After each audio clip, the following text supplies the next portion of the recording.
Hello guys, once again you all are very welcome chemistry science. तो आज की इस वीडियो में हम डिस्कस करेंगे अमोनिया के केमिकल प्रॉपर्टीज़ के बारे में। जैसे कि हम लोग बात कर चुके हैं पिछले वीडियो में अमोनिया के प्रिपरेशन के बारे में, मैन्युफैक्चर के बारे में एंड उसके फिजिकल प्रॉपर्टीज़ के बारे में। तो आज की इस वीडियो में डिस्कस करेंगे कि अमोनिया का क्या केमिकल प्रॉपर्टीज़ होता है। बहुत आज का आपका वीडियो इंपॉर्टेंट रहने वाला है क्योंकि इससे क्वेश्चंस आपको जेईई में पूछे जा सकते हैं। कुछ ऐसे पॉइंट्स हैं जो बहुत ही ज़्यादा मोस्ट रिलेवेंट टॉपिक्स हैं जेईई के पॉइंट ऑफ व्यू से, जो आपको जनरली वहाँ से कई बार पूछे भी जा चुके हैं। ठीक है, तो चलिए आज की वीडियो में बिल्कुल एकदम शुरू से अंत तक बने रहेगा। वीडियो पसंद आए तो प्लीज़ लाइक कीजिएगा, शेयर कीजिए अपने दोस्तों में, और आप हमारे चैनल पर पहली बार आए तो प्लीज़ सब्सक्राइब कर लीजिएगा ताकि आपको आने वाले वीडियोज़ के अपडेट्स मिलते रहेंगे। तो चलिए स्टार्ट करते हैं वीडियो को। देखिए आपका क्या है केमिकल प्रॉपर्टीज। सबसे पहले से हम लोग बात करते हैं स्टेबिलिटी की कि क्या होता है इसका स्टेबिलिटी। ठीक है ना, NH3 कितना स्टेबल होता है। तो देख लीजिए आपका इट इज़ हाईली स्टेबल, बहुत ही ज़्यादा स्टेबल होता है। और ये डिकम्पोज तभी होगा जब रेड हॉट कंडीशन होगा, मीन्स बहुत ज़्यादा इसको हीट करें अमोनिया को, तभी जाकर के डिकम्पोज होगा आपका कंस्टिट्यूएंट्स में, मीन्स आपका नाइट्रोजन हाइड्रोजन में। इसके अलावा आप अगर इलेक्ट्रिक स्पार्क भी पास कराते हैं तो ऐसे भी आपका क्या होगा, डिकम्पोज हो जाएगा। क्लियर आपका। सेकंड पॉइंट देखिए कंबसन। ये देखिए आपका अमोनिया जो होता है ना ही ये सपोर्ट करेगा कंबसन को, और ना ही खुद सेल्फ मतलब ना ही इट सेल्फ क्या आपका होता है, कंबसिबल गैस होता है। मतलब कहने का सेंस आपको हो गया, ना ही ये कंबसिबल गैस है और ना ही ये सपोर्ट करता है कंबसन को। लेकिन हाँ, अगर इसको ऑक्सीजन के प्रेजेंस पे बर्न करते हैं तो वो क्या होगा आपका जी, नाइट्रोजन में और आपका वाटर वेपर में कन्वर्ट हो सकता है। ठीक है, लेकिन वही चीज़ है, इसके लिए आपको फिर क्या करना पड़ेगा, टेम्परेचर प्रोवाइड करना पड़ेगा। ठीक है ना। नेक्स्ट देखिए बेसिक नेचर की बात करते हैं। बेसिक नेचर क्या होता है आपको पता है कि अमोनिया में नाइट्रोजन के पास क्या तो लोन पे इलेक्ट्रॉन होता है, और इसी लोन पे इलेक्ट्रॉन के कारण आपका क्या होता है, ये लेविस बेस कैरेक्टर को शो करता है। यहाँ पे देख सकते हैं it is a Lewis base due to the presence of lone pair on it, है ना। लोन पेयर के प्रेजेंस होने के कारण आपका ये लेविस बेस की तरह काम करेगा। और लेविस बेस का प्रॉपर्टीज क्या होता है, ये किसी को भी अपना लोन पे इलेक्ट्रॉन दे सकता है। ठीक है, तो जैसे NH3 है वो H+ से कंबाइन करेगा तो लोन पे इलेक्ट्रॉन इसको दे देगा, तो NH4+ में कन्वर्ट हो जाएगा, है ना। आप इसको इसका आप बना सकते हैं, स्ट्रक्चर बना सकते हैं। देख लीजिए आपका नाइट्रोजन हो गया, ये आपका हाइड्रोजन, ये हाइड्रोजन, ये हाइड्रोजन, और देखिए इससे आपका जोड़ करके बनाया है तो कुछ इस तरह से हाइड्रोजन, और इसके ऊपर आपका क्या होगा, एक प्लस चार्ज आ जाएगा। क्लियर है। तो आप देख सकते हैं कुछ इस तरह का क्या होता है आपका स्ट्रक्चर का फॉर्मेशन करता है। ठीक है, NH3 H+ के साथ कंबाइन करके। तो ये H+ के पास कोई भी इलेक्ट्रॉन नहीं था, इसको चाहिए था इलेक्ट्रॉन, है ना। इसके पास एक भी इलेक्ट्रॉन नहीं था, इसको चाहिए था इलेक्ट्रॉन ड्यूएट पूरा करने के लिए। तो इसके लोन पेयर से काम चला रहा है, यहाँ पे देख सकते हैं आप। ठीक है ना, इस कारण से क्या आपका हुआ, पूरा होल पे प्लस चार्ज आ गया। और ये आपका क्या हुआ, चूंकि अपना इलेक्ट्रॉन इसको दे चुका है ना, तो ये आपका लेविस बेस की तरह काम करेगा और लेविस एसिड की तरह काम करेगा, जो कि मैं यहाँ पे लिख दिया हुआ, ये लेविस एसिड की तरह और ये लेविस बेस की तरह। क्लियर है। सिमिलरली आप ये तो बहुत ही मोस्ट कॉमन चीज़ है। ठीक है ना, NH3 को अगर BF3 से कंबाइन कराते हैं तो कुछ NH3 BF3 इस तरह का कंपाउंड बनाता है। कहने का सेंस आपको क्या, इसका हाइब्रिडाइजेशन क्या होता है, sp3 होता है, इसका sp2 होता है, लेकिन आफ्टर कम्बिनेशन क्या होता है आपका जी, दोनों का हाइब्रिडेशन sp3 ही हो जाता है। देख सकते हैं, मैं इसको थोड़ा सा स्ट्रक्चर से दिखाने की कोशिश किया हूँ। यहाँ पे देखिए नाइट्रोजन से ये हाइड्रोजन इस तरह से जुड़ा हुआ है, यहाँ भी नाइट्रोजन से हाइड्रोजन इस तरह से जुड़ा हुआ है, और यहाँ भी नाइट्रोजन से हाइड्रोजन इस तरह से जुड़ा हुआ है, और यहाँ पे आपका क्या है, इसके पास एक लोन पे इलेक्ट्रॉन है। अगर ये इससे कंबाइन करता है तो देखिए BF3 कुछ इस तरह का होता है, और इसके पास क्या होता है, एक ऑर्बिटल्स खाली रहता है। आप कुछ इस तरह से देख सकते हैं। देख लीजिए आपका बोरोन हुआ, इसका एटॉमिक नंबर 5 होता है ना। हीलियम और आपका होता है 2s2 2p1, ऐसा होता है। अगर इसके एक्साइटेड स्टेट की आप बात कर लीजिए तो एक इलेक्ट्रॉन को यहाँ से जंप करा करके इसमें डाल सकते हैं, तो 1 और इसको 2 बोल सकते हैं। तो यहाँ पे एक इलेक्ट्रॉन, यहाँ पे एक, यहाँ पे एक, और एक ऑर्बिटल क्या आपका हो गया, खाली हो गया। तो फ्लोरीन क्या होता है, 3 फ्लोरीन से जुड़ा हुआ है तो 3 अनपेयर्ड इलेक्ट्रॉन से जुड़ा रहेगा। लेकिन ये जो एक ऑर्बिटल खाली है उसी में क्या कर सकता है, ये अपना लोन पे इलेक्ट्रॉन दे सकता है। ठीक है, तो वैसा ही कुछ हुआ है, ये लोन पे इलेक्ट्रॉन इस ऑर्बिटल में दे दिया, जो कि मैं इस तरह से यहाँ पे दिखाया हूँ। तो देख लीजिए आपका NH3 BF3 से कंबाइन किया तो इसका भी 4 ऑर्बिटल हो गया, बॉन्डिंग ऑर्बिटल, एक ये, तो sp3 हो गया। और इसका भी बॉन्डिंग ऑर्बिटल 4 हो गया, एक ये और ये, तो इसका भी आपका हाइब्रिडेशन क्या होगा, sp3 हो गया। क्लियर है आपका। तो कुछ इस तरह से क्या होगा, कंपाउंड का फॉर्मेशन होता है, बेसिक कैरेक्टर शो करता है। और भी कुछ एग्जाम्पल्स है जो आपको मैं दिखाता हूँ। ठीक है, हम लोग और भी बेसिक कैरेक्टर देखते हैं। देखिए आपका ध्यान से, NH3 जो आपका है वो HCl से कंबाइन किया और NH4Cl बना लिया। मतलब ये यहाँ पे बेस का काम किया, ये एसिड का काम किया, और फिर से ये साल्ट का फॉर्मेशन कर लिया। ये कैसे रिएक्शन हुआ होगा जी आपका, तो NH3 है, ठीक है ना, NH3 है, यहाँ पे आपका देखिए क्या होगा, HCl जो होगा वो डिकम्पोज होगा किस फॉर्म में, जब का H+ में, है ना, और Cl माइनस में। अब देखिए ये क्या होता है, लेविस बेस का काम करता है ना, ये आपका क्या होता है, लेविस बेस का काम करता है। तो ये कुछ इससे आपका कंबाइन करेगा और कंबाइन करने के कारण आपका क्या होगा, NH4 प्लस बनाएगा और फिर आपका Cl माइनस से कंबाइन कर लेगा कुछ इस तरह से NH4Cl। बात सुन रही है आपका, मीन्स आपका क्या होगा, एसिड जो होगा वो H प्लस प्रोवाइड करता है, तो H प्लस को क्या करेगा, NH3 एक्सेप्ट करके NH4 प्लस में कन्वर्ट हो जाएगा और फिर Cl माइनस से कंबाइन करके आपका बना लिया NH4Cl। सिमिलरली आपका यहाँ पे देख लीजिए NH3 जो आपका है वो H2SO4 से कंबाइन करेगा और ये भी आपका क्या कुछ इस तरह का कंपाउंड बनाएगा, मीन्स NH3 है ये आपका इससे कंबाइन किया H2SO4 से, तो 2H प्लस बनाया और आपका क्या है 2SO4 2 माइनस बनाया, सॉरी एक SO4 आपका 2 माइनस बनाया। अब यहाँ से फिर से देखिए आपका क्या था, इसका 2 मॉलिक्यूल लिए थे हम लोग, देख सकते हैं यहाँ पे, है ना, तो ये आपका इससे कंबाइन करेगा और कंबाइन करने के कारण आपका क्या करेगा जी, ये कुछ NH4 प्लस बनाएगा, ठीक है ना, इसका होल ट्वाइस बना लेगा और SO4 2 माइनस है, ये दोनों आपस में जुड़ करके सॉल्ट का फॉर्मेशन करेगा। तो यहाँ पे वही चीज़ है क्या कि ये आपका क्या करता है, लेविस बेस कैरेक्टर को शो करता है जो कि H प्लस को एक्सेप्ट करता है।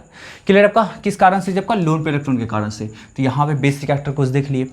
देखिए अगर किसी भी कंपाउंड को वाटर में डिजोल्व करते हैं तो वो अगर H प्लस आयन देता है तो वो एसिडिक कैरेक्टर शो कर रहा होगा, और अगर OH माइनस आयन देगा तो वो बेसिक कैरेक्टर शो कर रहा होगा। चलिए ये भी ट्राई कर लेते हैं हम लोग। देखिए अमोनिया को डिजोल्व किया है आपका वाटर में, तो वाटर में डिजोल्व करने के कारण आपका ये NH4 प्लस दिया और OH माइनस दिया, मतलब NH3 के पास आपका बेसिक कैरेक्टर डेफिनेटली है, ठीक है। तो बेसिक कैरेक्टर है, तो यहाँ पे देखिए अब हम बात करते हैं कि अगर इसको हम लोग इलेक्ट्रिसिटी का कंडक्शन इस सॉल्यूशन के थ्रू कराते हैं तो एक चीज़ देखते हैं कि अच्छी तरह से, है ना, डू नॉट कंडक्ट फेयरली, ठीक है, अच्छी तरह से इलेक्ट्रिसिटी का कंडक्शन इस सॉल्यूशन के थ्रू नहीं होता है, ठीक है ना। देख लीजिए आपका क्या बोल रहे हैं कि अगर इस सॉल्यूशन से एक्वस अमोनिया से, इसको बोला करते हैं NH4OH को बोला करते हैं NH4 प्लस और OH माइनस, है ना, या इसी को ऐसे भी बोल सकते हैं कि NH4OH मीन्स अमोनियम हाइड्रोक्साइड को लोग बोला करते हैं एक्वस अमोनिया। ध्यान रखिएगा, जहाँ कहीं भी एक्वस अमोनिया टर्म रिलेट हो रहा होगा तो वहाँ पे हम लोग समझेंगे कि किसकी बात की जा रही है, जबकि अमोनियम हाइड्रोक्साइड की, ठीक है ना। तो अमोनियम हाइड्रोक्साइड के सॉल्यूशन से अगर आप इलेक्ट्रिसिटी पास कराते हैं तो वहाँ पे क्या होता है ना आपका कि वो इलेक्ट्रिसिटी फेयरली कंडक्शन नहीं होता है, उसका मतलब अच्छी तरह से कंडक्शन नहीं होता है। कहने का सेंस आपका होगा वीक इलेक्ट्रोलाइट ये माना जाएगा, है ना, ये आपका क्या होगा जी, वीक इलेक्ट्रोलाइट माना जाएगा। क्यों वीक इलेक्ट्रोलाइट माना जाता है ये, तो ये इसलिए वीक इलेक्ट्रोलाइट माना जाता है क्योंकि यहाँ पे जैसे NH3H2 में डिजोल्व होकर के ये जो आयन फर्निश किया है तो इस आयन का कंटेंट बहुत कम होता है सॉल्यूशन में, ठीक है ना। इस आयन का कंटेंट क्या होता है, बहुत कम होता है, मतलब बहुत ही ज़्यादा आपका क्या होगा जी, कम आपका ये आयंस प्रोड्यूस करता है। और आपको तो पता है कि किसी भी इलेक्ट्रोलाइट का कंडक्शन जो होता है वो नंबर ऑफ आयंस पर भी डिपेंड करता है ना, मतलब नंबर ऑफ आयंस ज़्यादा होगा तो उसका कंडक्शन ज़्यादा होगा। तो यही चीज़ है कि इसका नंबर ऑफ आयंस ही कम होता है, इस कारण से ये वीक इलेक्ट्रोलाइट की तरह बिहेव करता है। तो मैं यहाँ पे लिख दिया हूँ, but in the aqueous solution NH4 plus and OH minus ions have very less extent, so this is a weak electrolyte and do not conduct electricity fairly। Clear है, 100% क्लियर है। तो ये कुछ बेसिक कैरेक्टर रहा। अब हम लोग चलते हैं ऑक्सीडेशन पे कि अमोनिया का ऑक्सीडेशन करेंगे तो क्या कुछ प्रोडक्ट हमको मिल सकता है, ठीक है। अलग अलग ऑक्सीडेशन के केस में भी अलग अलग कंपाउंड मिलने का पॉसिबिलिटीज रहेगा, ठीक है। तो चलिए आगे, चलिए अब हम लोग चलते हैं इसके ऑक्सीडेशन की ओर कि कैसे कैसे किस किस कंडीशन में आपका ऑक्सीडाइज हो सकता है। देखिए ध्यान से आपका क्या होगा, ऑक्सीडेशन में बात करते हैं पहले, oxidation by oxides of metal oxide, है ना, सॉरी ऑक्साइड्स ऑफ मेटल, ठीक है, मतलब मेटल ऑक्साइड से ये इसका ऑक्सीडेशन कैसे होगा इसके बारे में देखते हैं। एक चीज़ ध्यान रखिएगा कि अगर हम लोग बात कर रहे हैं ऑक्सीडेशन की, ठीक है ना, किसी भी इनऑर्गेनिक कंपाउंड के ऑक्सीडेशन की बात कर रहे हैं और वहाँ पे मेटल ऑक्साइड का इस्तेमाल किया जा रहा है, तो ध्यान दीजिएगा ऐसे मेटल ऑक्साइड का इस्तेमाल किया जाता है जो लेस स्टेबल होता है ना। अल्काली मेटल के ऑक्साइड का कभी भी यूज़ नहीं कर सकते हैं क्योंकि वहाँ पे इतना स्ट्रॉन्गर बॉन्ड होता है कि वो डिकम्पोज ही नहीं होगा, वो ऑक्सीजन को फ्री ही नहीं करेगा। इस कारण से क्या कर सकता है, वो कभी भी ऑक्सीडाइज नहीं कर सकता है। तो आप यहाँ पे क्या कर सकते हैं, आप जिंक के ऑक्साइड का इस्तेमाल में भी कर सकते हैं, आप कॉपर के ऑक्साइड का इस्तेमाल कर सकते हैं, आप लेड के ऑक्साइड का इस्तेमाल कर सकते हैं, आप Hg के ऑक्साइड का इस्तेमाल कर सकते हैं। कहने का सेंस होगा कि ऐसे किसी ऑक्साइड का इस्तेमाल करेंगे जो क्या होगा, लेस स्टेबल होगा, जिसका स्टेबिलिटी बहुत ज़्यादा नहीं होगा, जिसके बीच स्ट्रॉन्गर बॉन्ड नहीं बनेगा, ठीक है ना। तो यही चीज़ है कि यहाँ पे दो तरीके का ऑक्साइड का इस्तेमाल किया गया है, कॉपर ऑक्साइड का और लेड ऑक्साइड का। अगर मैं कॉपर ऑक्साइड की बात करता हूँ तो यहाँ पे इजिली ऑक्सीजन फ्री हो सकता है, ठीक है। इस कारण से आपका क्या होगा, इजिली ऑक्सीजन फ्री होगा तो इसके हाइड्रोजन से कंबाइन करके वाटर मॉलिक्यूल का फॉर्मेशन करेगा और देख सकते हैं कि यहाँ पे इसका -3 ऑक्सीडेशन स्टेट था वो आपका किस में कन्वर्ट हो गया, 0 में, ठीक है ना। तो यहाँ पे हो गया ना आपका ऑक्सीडेशन, नाइट्रोजन का ऑक्सीडेशन हो गया ना, ऑक्सीडेशन नंबर नेगेटिव से पॉजिटिव की तरफ मूव कर रहा है, means loss of electron, that is हो गया आपका यहाँ पे ऑक्सीडेशन, ठीक है। चलिए हम लोग नेक्स्ट की ओर मूव करते हैं। देखिए आपका ध्यान से PbO जो होगा इससे कंबाइन करेगा तो फिर से -3 ऑक्सीडेशन स्टेट से इसको 0 में कन्वर्ट कर दिया। सिमिलर केस यहाँ पे इसके पास था +2 ऑक्सीडेशन स्टेट, फाइनली इसका रिड्यूस होकर के 0 हो गया। इसके पास भी था +2 ऑक्सीडेशन स्टेट, इसका फाइनली रिड्यूस होकर के 0 हो गया। क्लियर आपका बात। तो यहाँ से देख सकते हैं कि इसका रिडक्शन हो गया Pb का, यहाँ पे Cu का भी रिडक्शन हो गया, लेकिन नाइट्रोजन का आपका क्या हुआ, अमोनिया का क्या आपका हो गया, ऑक्सीडेशन हो गया, ठीक है। तो यही कुछ केस है, आप इसमें उसी सब मेटल का ऑक्साइड का इस्तेमाल कर सकते हैं जो लेस स्टेबल होगा, ठीक है ना। अल्काली मेटल का, अल्कलाइन अर्थ मेटल का ध्यान रखिएगा, कभी इस्तेमाल नहीं करेंगे ऑक्सीडेशन प्रोसेस में। चलिए आगे बढ़ते हैं। देखिए आपका क्या होगा, ऑक्सीडेशन बाय हैलोजन, हैलोजन के द्वारा कैसे आपका ऑक्सीडाइज होता है, ठीक है। तो यहां से देखिए NH3 अगर Cl2 से कंबाइन करता है तो N2 + HCl बनाएगा। अब HCl बनाएगा तो एक चीज ध्यान रखो कि यहाँ पे NH3 का संख्या तो कम तो होगा नहीं, बहुत ज़्यादा होगा कंटेनर में। जिस कंटेनर में, जिस क्लोज कंटेनर में आप इस प्रोसेस को डन करा रहे हो तो वहाँ पे आपका एक ही NH3 तो होगा नहीं, और भी तो NH3 होगा, तो और भी NH3 होगा, तुरंत HCl से कंबाइन करेगा और तुरंत HCl से कंबाइन करने के कारण आपका क्या होगा, NH4Cl बना लेगा, जैसा कि हम लोग एसिड बेस रिएक्शन पहले देख चुके हैं, ठीक है। मीन्स बेसिक कैरेक्टर देखे थे तो यहाँ पे अपने बेसिक कैरेक्टर के कारण क्या होगा, तुरंत क्या करेगा, एसिड को अपने अट्रैक्ट करके और उससे कंबाइन करके आपका NH4Cl बना लेगा। अब यहाँ पे देखिए फाइनली हम बात करेंगे, तो यहाँ पे देखिए HCl इन्वॉल्व हुआ है, इसमें HCl रिलीज हुआ है, तो इसका सारा आपका HCl कंज्यूम हो जाएगा, है ना। जितना भी HCl बना था सारा का सारा रिएक्शन में कंज्यूम होगा, तो कंज्यूम होगा तो ऐसे में बैलेंस करना पड़ेगा आपको, क्योंकि ये आपको फाइनल रिएक्शन में दिखना नहीं चाहिए, क्योंकि कंज्यूम हो रहा है ना, पूरी तरह कंज्यूम हो रहा है, तो फाइनल रिएक्शन में नहीं दिखना चाहिए। तो आप इसको C से मल्टीप्लाई करेंगे, ठीक है। तो C से मल्टीप्लाई करने का तब HCl का संख्या C, यहाँ पे C कैंसिल आपका हो गया, मतलब 6 दोनों का कैंसिल, क्लियर आपका। चलिए अब यहाँ से देखिए आपका क्या होगा, ये कैंसिल हो गया, तो यहाँ पे आपका क्या 2NH3 था और यहाँ पे ये 6NH3 हो चुका है, 6 से मल्टीप्लाई करने के बाद तो 8NH3 हो गया, यहाँ पे 3Cl2 हो गया और फिर एरो N2 और फिर आपका क्या होगा NH4Cl, ठीक, NH4Cl, क्लियर आपका। यहाँ पे आपको पहले बता चुके हैं कि NH3 का कंटेंट जो था, अमाउंट जो था काफ़ी ज़्यादा लिए थे, एक्सेस मिले थे, इस कारण से ये प्रोडक्ट का फॉर्मेशन हुआ, क्योंकि NH3 का अमाउंट ज़्यादा है तो जो भी HCl हुआ आपका बना है वो कंज्यूम, फिर से कंज्यूम हो गया रिएक्शन में, मीन्स NH3 से कंबाइन करके, और ये आपका क्या प्रोडक्ट का फॉर्मेशन किया। लेकिन अगर उल्टा मैं बात कर लूँ कि Cl का अमाउंट ज़्यादा मैं ले लूँ, है ना, Cl का बहुत ज़्यादा अमाउंट ले लूँ, तो ऐसे कंडीशन में क्या होगा, ये आपका इसका स्ट्रॉन्ग ऑक्सीडेशन होगा, ठीक है।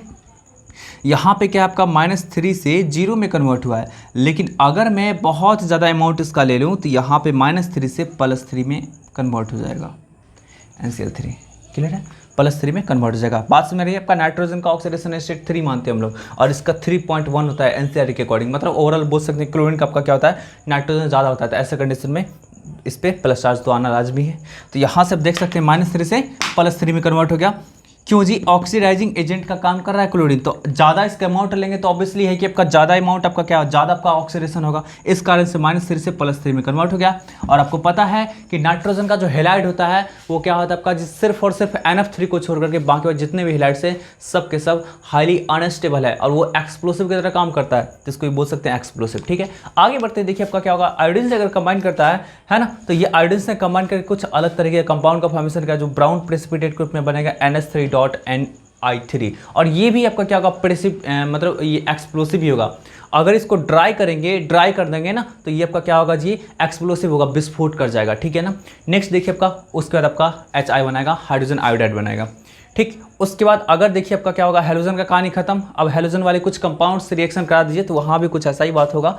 देख सकते हैं कि यहाँ पे देखिए, इसको हम लोग बोलते हैं, देखिए ये NaClO, इसका नाम क्या होगा जी, +1 ऑक्सीडेशन स्टेट है ना, तो इसका क्या नाम होगा आपका, होगा सोडियम हाइपोक्लोराइड। अगर सोडियम हाइपोक्लोराइड से NH3 का रिएक्शन कराते हैं तो यहाँ पे बन जाएगा N2 और NaCl और H2O, ठीक है ना। ये जो इसके पास ऑक्सीजन था वो इसके सारे हाइड्रोजन को लेके उड़ जाएगा, तो उड़ गया आपका, बना लिया आपका क्या चाहिए, H2O बना लिया, और नाइट्रोजन आपस में कंबाइन करके N2 बना लिया, क्लियर आपका, और NaCl बाद में निकल गया। नेक्स्ट देख लिया आपका क्या होगा, NH3 जो होगा, NH3 जो आपका होगा CaOCl2 से कंबाइन करेगा तो N2 और CaCl2 बनाएगा और H2O बनाएगा, क्लियर आपका, एकदम सही है। यहाँ भी आपका वही बात है कि सोडियम हाइपोक्लोराइड में देखिए यहाँ पे क्या, दो तरीके का आपका क्या होता है, क्लोरीन का ऑक्सीडेशन स्टेट होता है, देख लीजिए ध्यान से। CaOCl2 है ना, इसको आप इस तरह से लिखते हैं CaOCl2 Cl।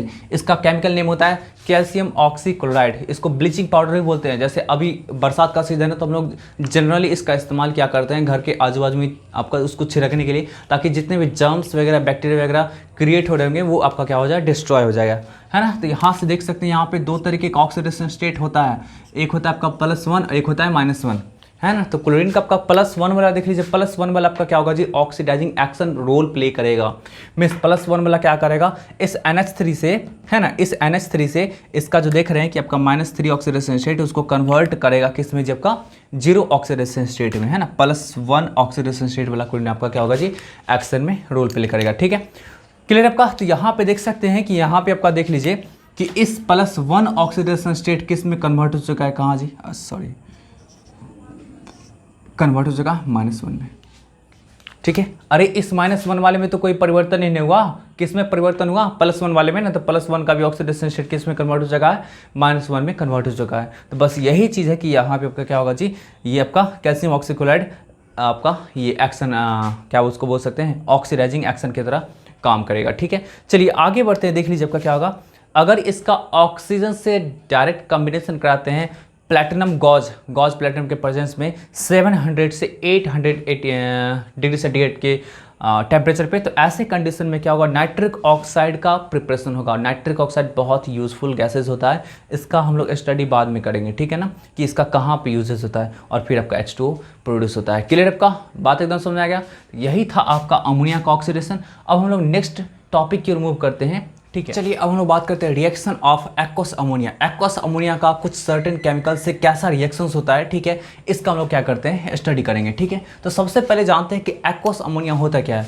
अगर आप अमोनिया को वाटर में डिजोल्व करा देते हैं तो यहाँ से आपका एक कंपाउंड का फॉर्मेशन होगा जिसको बोलते हैं अमोनियम हाइड्रोक्साइड, और इसी अमोनियम हाइड्रोक्साइड को हम लोग बोलते हैं जी एक्वस अमोनिया। ठीक है, तो क्या होता है ना कि जनरली एक्वस मींस क्या होता है, आपकी वाटर में डिजोल्व कोई पार्टिकुलर आपका क्या होगा जी, सॉल्यूट अगर वाटर में डिजोल्व हो गया तो वो सॉल्यूशन क्या कहलाता है, आपका एक्वस कहलाता है।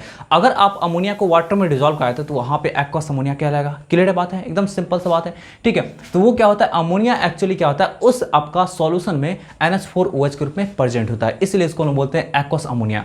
अब देखिए ध्यान दीजिएगा आपका, अगर हम इसका रिएक्शन कराते हैं कुछ सर्टेन केमिकल से तो यहाँ पे किस तरीके का रिएक्शन होगा। तो देखिए एक्वस अमोनिया में NH4+ रूप में होता है और OH- के रूप में, यहाँ पे 3+ के रूप में और 3- के रूप में, है ना। तो क्या होगा, ये माइनस वाला प्लस के पास जाएगा और प्लस वाला माइनस के पास जाएगा। तो आप देख सकते हैं कि NH4 जो आपका हो गया Cl के पास जाएगा, तो NH4Cl बना लिया है, क्लियर, अमोनियम क्लोराइड। और फिर आपका Fe जो होगा OH के साथ कंबाइन करेगा तो FeOH का होल 3 बना लेगा। जब भी कोई आयनिक रिएक्शन होता है तो ऐसे कंडीशन में क्या होता है, ऑक्सीडेशन नंबर बिल्कुल भी चेंज नहीं करता है। यहाँ पे देख सकते हैं कि +3 ऑक्सीडेशन स्टेट है और ये आयनिक रिएक्शन करने के बाद भी आपका +3 ऑक्सीडेशन स्टेट को मेंटेन रखा है। ठीक है, देख सकते हैं यहाँ पे, इसलिए यहाँ पे 3 OH का जरूरत था तो हम लोग क्या किए, 3 ठो ले लिए NH4OH। क्लियर है। सिमिलरली आपका देख सकते हैं कि यहाँ पे AlCl3 में आपका +3 इसके पास है, -3 इसके पास है। ठीक है, यहाँ पे -1 और यहाँ पे आपका क्या +1। तो यहाँ से देखिए फिर से वही रिएक्शन आपका होगा कि प्लस वाला माइनस के पास, माइनस वाला प्लस के पास, तो Al जो हुआ OH के साथ कंबाइन करने का कारण आपका क्या हुआ, AlOH का होल 3 बना है। ये भी वाइट प्रेसिपिटेट, ये भी वाइट प्रेसिपिटेट, ठीक है ना। और फिर आपका क्या हुआ, ये कुछ इस तरह से अमोनियम क्लोराइड का फॉर्मेशन हो गया। यहाँ भी सिमिलरली आपका वही बात आपका हो जाएगा कि Cr से कंबाइन करके और कुछ इस तरह का कंपाउंड बनाएगा, ग्रीन प्रेसिपिटेट बनाएगा, है ना, ग्रीन कलर का प्रेसिपिटेट बनाएगा और फिर आपका क्या हुआ, NH4Cl के रूप में कन्वर्ट हो गया। ठीक है, और भी आप बात कर सकते हैं, यहाँ पे देख सकते हैं, इसको आप ब्राउन प्रेसिपिटेट बोल सकते हैं। ठीक है ना, FeOH का होल 3 जो आपका होता है वो ब्राउन प्रेसिपिटेट बनाता है। ठीक है, और ये आपका AlOH का होल 3 जो होगा व्हाइट प्रेसिपिटेट और CrOH का होल 3 जो होगा ग्रीन प्रेसिपिटेट बनाता है ना, और आपका मतलब ये NH4Cl बनाएगा। ठीक है, दूसरी बात देखिए, अगर आप इसको कॉपर सल्फेट के साथ रिएक्शन करते हैं तो यहाँ पे CuOH का होल ट्राइस बनाएगा जो कि ब्लू प्रेसिपिटेट होता है। और ये रिएक्शन इतना ही तक नहीं रुकता, ये आगे भी प्रोसीड करता है, क्योंकि ये अगर जैसे ही इसको देखा तो फिर से कंबाइन करना स्टार्ट हुआ था। देख लीजिए CuOH का होल ट्राइस क्या होगा, आपका अमोनियम सल्फेट से कंबाइन किया और आपका अमोनियम हाइड्रोक्साइड से भी कंबाइन किया, और कंबाइन करने के कारण आपका क्या हुआ, ये कुछ आपका कोऑर्डिनेट कंपाउंड बनाएगा, कोऑर्डिनेशन कंपाउंड बनाएगा आपका कुछ इस तरह का।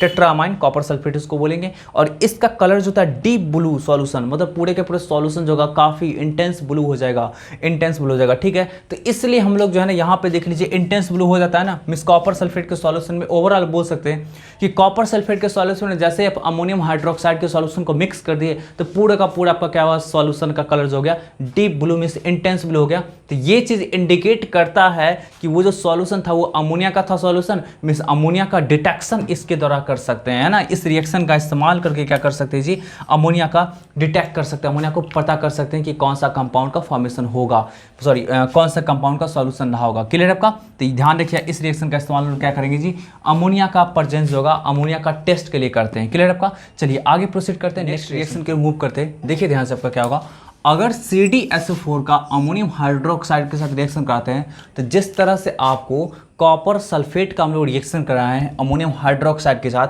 और वो कंपाउंड का फॉर्मेशन किया था, बिल्कुल वैसा ही डबल स्टेप में रिएक्शन का फॉर्मेशन रिएक्शन आपका होगा और ये फाइनली आपका एक कलरलेस सॉल्यूशन प्रोड्यूस करेगा। क्लियर आपका, कोई कलर नहीं रहेगा आपका सॉल्यूशन में, ठीक है, कलरलेस सॉल्यूशन प्रोड्यूस करेगा और वाटर के साथ, ठीक है। नेक्स्ट देखिए, अगर AgNO3 का देखिए NH4OH के साथ रिएक्शन कराते हैं तो सबसे पहले व्हाइट प्रेसिपिटेट का फॉर्मेशन करेगा। अब ये व्हाइट प्रेसिपिटेट जो फर्दर डिजॉल्व हो जाएगा आपका जी अमोनियम हाइड्रोक्साइड में, मतलब अमोनियम हाइड्रोक्साइड और भी होगा उसमें डिजॉल्व होकर के और ये सॉल्युबल कॉम्प्लेक्स का फॉर्मेशन करेगा, इसके पास भी कोई कलर नहीं होगा, ठीक है।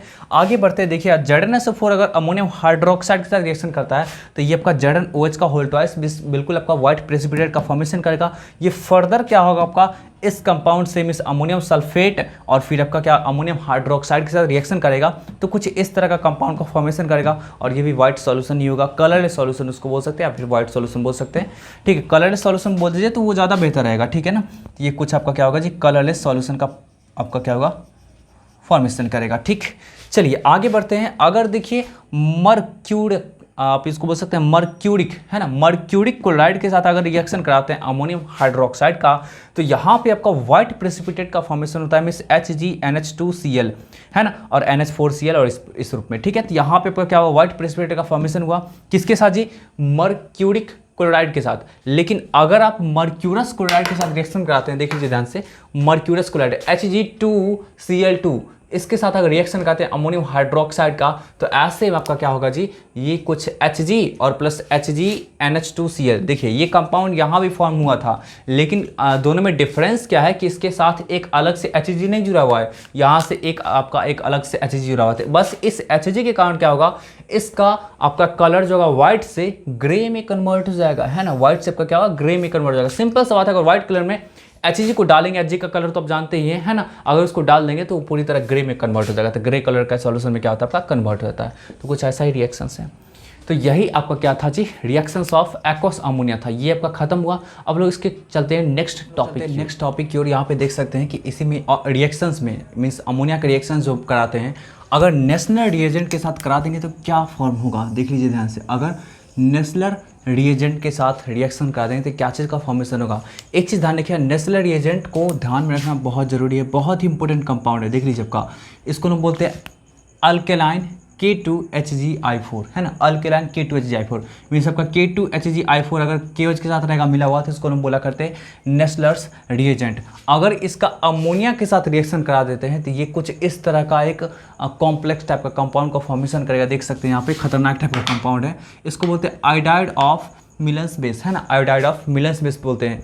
इसका कलर जो होगा ब्राउन कलर होगा, ठीक है ना, और फिर 7 के आई और आपका H2O देगा। तो यहाँ से इस तरह से भी आप टेस्ट कर सकते हैं अमोनिया का कि अगर आपको कोई सर्टेन गैस दे रखा है, अगर उसको नेशनल रिएजेंट के साथ ट्रीट करा देते हैं तो आपको एक ब्राउन कलर का प्रेसिपिटेट का फॉर्मेशन होगा। तो इस तरह से बोल सकते हैं कि वो अननोन गैस आपका क्या है जी, अमोनिया है। क्लियर है आपका, ये बात एकदम क्लियर हो गया 100%। चलिए आगे बढ़ते हैं।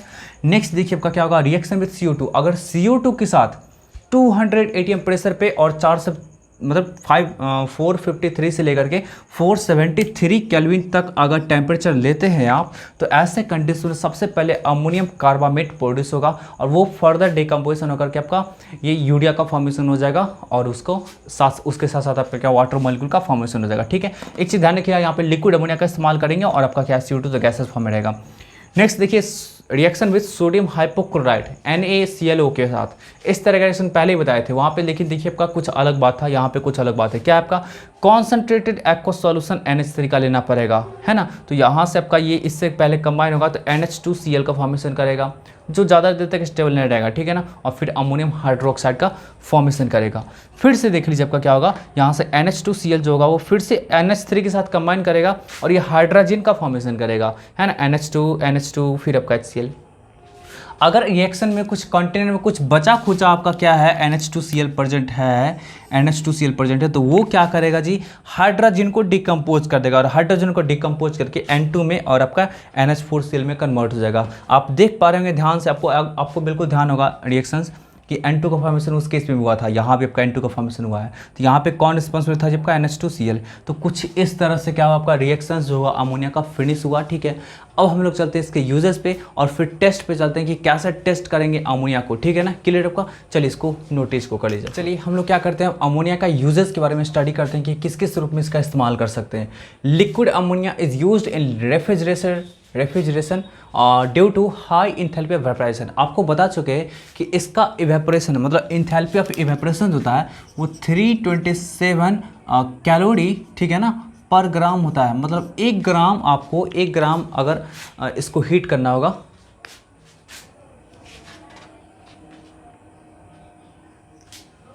ठीक है। तो अगर आपको क्या होगा, 1 ग्राम इसको लिक्विड अमोनिया को हीट करके वेपर स्टेट में कन्वर्ट करना होगा, तो उसके लिए इतना टेम्परेचर देना पड़ेगा। तो कहने का सेंस इसका इस्तेमाल कर सकते हैं आप जी आपका रेफ्रिजरेशन में। और आपको बता भी चुके हैं कि कुछ फूड्स वगैरह को इसके प्रेजेंस में रेफ्रिजरेशन करते हैं। फिर आपका बायोलॉजिकल मटेरियल को भी क्या करते हैं, रेफ्रिजरेशन करते हैं उसके प्रोटेक्शन के लिए। जैसे बताया था आपको कि सीमेंट वगैरह का रेफ्रिजरेशन करते हैं, ठीक है। या फिर कोई भी बायोलॉजिकल मटेरियल होता है उसका हम लोग रेफ्रिजरेशन कर सकते हैं, ठीक है। तो ये बहुत ही ज़्यादा इंपॉर्टेंट कंपाउंड होगा आपका रेफ्रिजरेशन में, ठीक है। नेक्स्ट देखिए, ammonia is use to make artificial silk बनाने में इसका इस्तेमाल कर सकते हैं। नेक्स्ट देखिए, it is use to form many number of compounds. सही बात है, मैनी नंबर ऑफ कंपाउंड का फॉर्मेशन कर सकते हैं। जैसे अमोनिया का अगर ऑक्सीडेशन कराते हैं प्लेटिनम गॉज के प्रेजेंस में 700 से 800 डिग्री सेंटीग्रेड में, तो वहाँ पे एक नाइट्रिक ऑक्साइड का फॉर्मेशन होता है मीन्स एनो का, और उस एनोड का आप इस्तेमाल कर सकते हैं ऑसवाल्ड प्रोसेस में। और ऑसवाल्ड प्रोसेस में आपका क्या किया था, आपका उस एनो का यूज करके HNO3 बनाया था, मीन्स नाइट्रिक एसिड बनाया था, ठीक है। और भी बहुत सारे कंपाउंड्स के प्रिपरेशन के लिए इसका इस्तेमाल कर सकते हैं। NH3 का यूज करके यूरिया का फॉर्मेशन कर सकते हैं। बहुत सारे कंपाउंड का आप क्या कर सकते हैं, इसके द्वारा फॉर्मेशन कर सकते हैं, तो वो जो कि बहुत ही यूजफुल कंपाउंड्स होगा, ठीक। नेक्स्ट देखिए, it is used as a source of production of hydrogen. अब देखिए, एक जगह से दूसरी जगह अगर मुझे लिक्विड हाइड्रोजन की जरूरत पड़ेगी या हाइड्रोजन गैस की जरूरत पड़ेगी, तो उसको हम ट्रांसमिट नहीं कर सकते हैं, ठीक है ना। एक जगह से दूसरी जगह उसको ट्रांसमिट कहने का सेंस है उसको कैरी करना, है ना। जैसे पेट्रोलियम वगैरह को देखें कि ट्रक में क्या किया था आपका, कैरी उसको किया था एक प्लेस से दूसरे प्लेस। तो उस तरह से हाइड्रोजन गैस को कैरी नहीं किया सकता, क्योंकि वो हाईली इनफ्लेमेबल होता है, वो तुरंत हीट होकर ब्लास्ट हो जाएगा पूरी तरह, बहुत तगड़ा वाला विस्फोट होगा, ठीक है।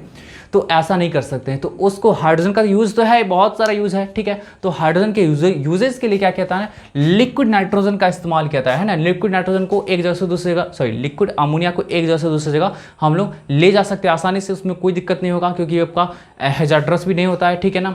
आराम से उसको कैरी कर सकते हैं एक जगह से दूसरी जगह। और फिर जहाँ भी हाइड्रोजन का यूजेस होगा उसका तुरंत क्या करेंगे, थर्मल डिकम्पोजिशन करेंगे और हाइड्रोजन को प्रोड्यूस करके फिर हाइड्रोजन का आराम से इस्तेमाल कर सकते हैं, ठीक है। तो यही चीज़ आपका हो गया, it is used as a source of production of hydrogen. Hydrogen के प्रोडक्शन में इसका इस्तेमाल कर सकते हैं, और हाइड्रोजन का जो भी कुछ यूजेस है वहाँ से आपका यूज किया सकता है। नेक्स्ट देखिए, it is used as a cleansing agent to remove grease को रिमूव करने के लिए अमोनिया का इस्तेमाल आप कर सकते हैं, ठीक है।